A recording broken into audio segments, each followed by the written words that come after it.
Alright, I'm getting ready to reinstall this new carburetor on my wood chipper. I got a buku of gaskets, extra gaskets, a different kind of choke handle here than my old one. I don't know which one to use. I'm thinking I can get by with the old one.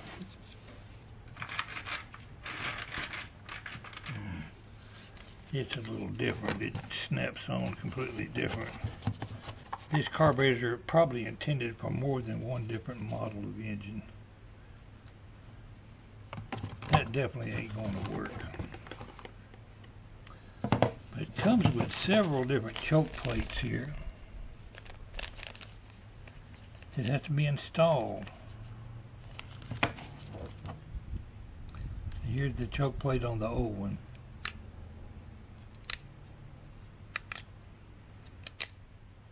This looks like the same part for that. It just choke handle fits right on there like that.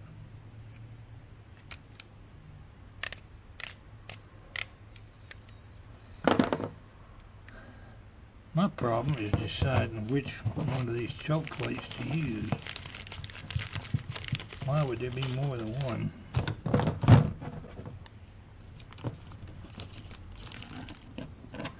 Some idiot on a motorcycle is racing up and down the road in front of my house. Looked like a combination dirt street bike. With no motorcycle helmet on, popping the wheels up and down, racing up and down that public highway out there. If the choke shaft replacement is required, proceed as follows. Rotate choke to the open position. There ain't no choke in there to rotate. Grasp the choke plate with pliers. Pull the choke plate from the shaft. Oh, this kit here would have been if you're rebuilding this, I bet you. They're talking about pulling this choke plate from the shaft. The old one. Need stronger pliers than that, but let's try it.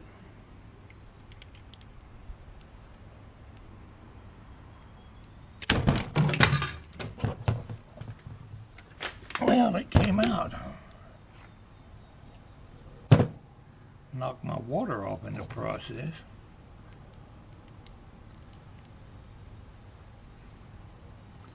Okay, that's the old booger bear.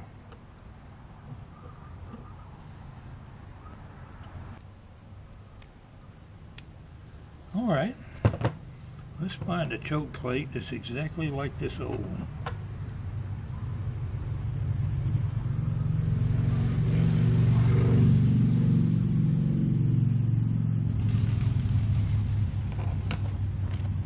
Are they so different?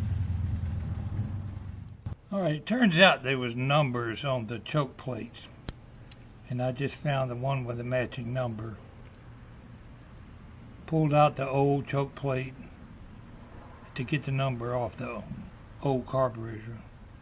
Found one with the exact same number in that kit, and stuck this plastic device down in there in the open position and shoved that choke plate up in there until it caught on those little ridges right there. And I must have it right because it's working. That's progress, my friends. I've got two screws here that I have no notion if I even need. We'll drop them back in the box. I see no reason to worry about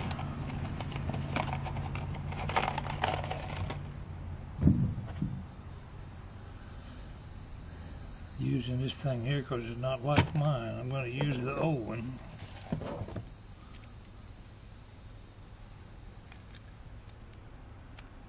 That'll work just fine. This choke, that's open.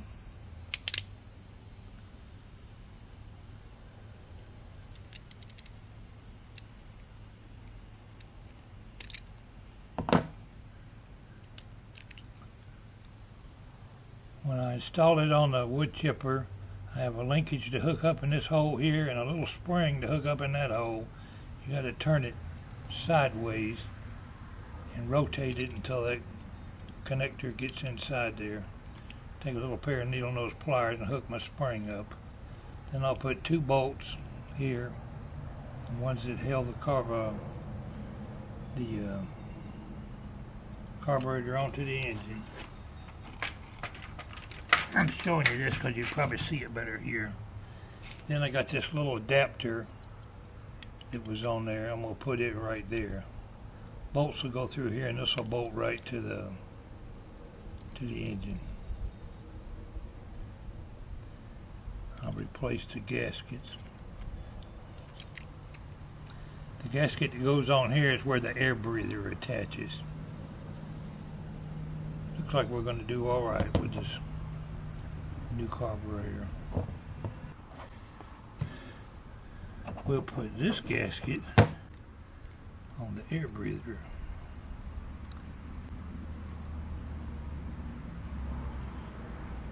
If it fits. Oh yeah, that'll work. It's got some stickum on it. Ain't that pretty?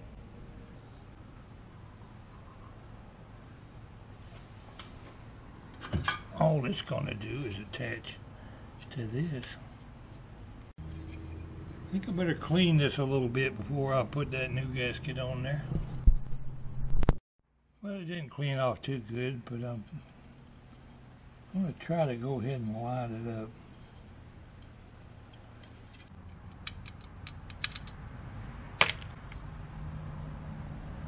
I got it stuck on there.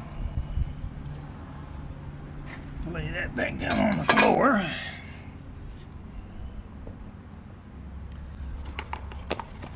Gather up all this extra stuff. We're about ready to put this thing on the wood chipper.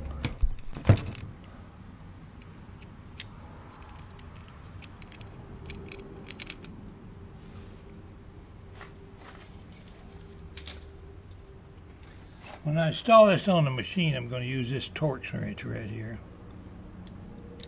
On those screws right there. You could use a socket or a ratchet, but there's not very much room in there to get a socket. These Torx wrenches come in downright handy. Let's install the carburetor. That goes there.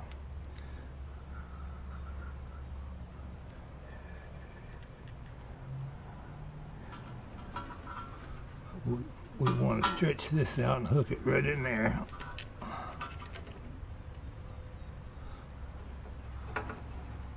That little spring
I made them good and snug, but hopefully snug enough without being too tight. Any more and I'll break my torch wrench. Alright. We're down to the easy parts now. That spring gave me a fit. Sure, it's a strong little spring.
Whoops, we got something. It's alright, we can get it anyway. What I forgot to do is hook up the fuel line. Make sure there ain't no cracks or damage, no.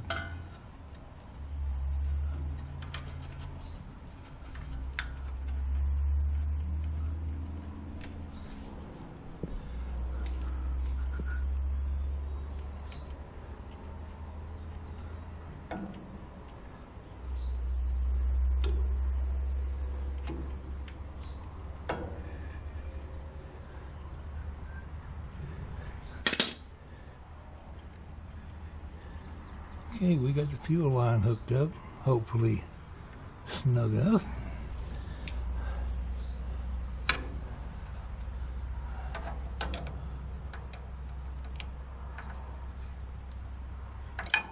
Make that good and snug without being too snug. Hopefully that's tight enough. Now we're going to use the old choke handle, and it looks like the butterfly is already on almost full choke. It's going to be over this way. Off, on. Okay. Oil looks clean. It's not any more full than it was the other day. And it doesn't smell like gas. This right here is the valve cover. Somewhere on that valve cover you'll find the number of your engine if it's an overhead valve engine that you're looking to replace the carburetor on, or doesn't matter what part you're looking for on the lawnmower or Briggs Stratton, whether it's on a power washer, lawnmower, tiller, whatever. The number's right over here on this side of the valve cover on mine. And almost every model engine has a different number. You're going to have that number to buy parts for it. Hopefully in the future I can buy my parts online from Amazon or eBay or somewhere and save a few bucks, but I wanted to get this job done with, so I paid the extra bucks for the carburetor. I paid $83 and something for the carburetor, $18 shipping and handling, $3.20 for using the plastic card to pay for it. Came to $110. But I'll chalk it off to my experience of knowing better, learning things the hard way. Not only should I have not left gas in here for 3 years, but you got to remember I've been sick for quite a while, not able to do much of anything. Now that I'm back on my feet trying to catch up on some of these projects, it turns into a major headache. But we're not going to use any non-ethanol. We're not going to use any ethanol gas if I can help it. Now I'm going to be using non-ethanol, which costs considerably more, but in the long run it saves on parts, I'm sure. And at the end of the year, I'm definitely going to make sure it's empty. Just a matter of pulling this fuel line off and letting it drain into a container. Could put a shut-off valve on there, but I don't have one right now. In the next video, we're going to do a start, my friend.